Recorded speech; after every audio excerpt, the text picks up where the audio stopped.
যোগ্য, শুধু কর্মযোগ্য আর কর্মযোগ্য। এসব কারণে আসলে আমাদের ভোগান্তির কোনো শেষ নাই।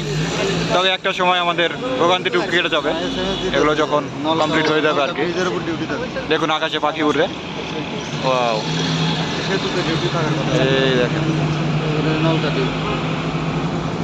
এই দেখেন, শুধু কর্মযোগ্য।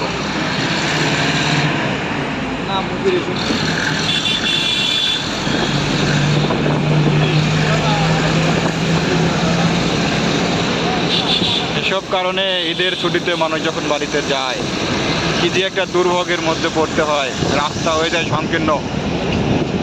এই যে দেখুন কি এই যে সিরাজগঞ্জ ইকোনমি জোন আপনারা দেখতে পেলেন। এখানে আসলে ইপিজেড তৈরি করা হবে, বাংলাদেশের আরও একটি নতুন ইপিজেড। এই সেই জায়গা।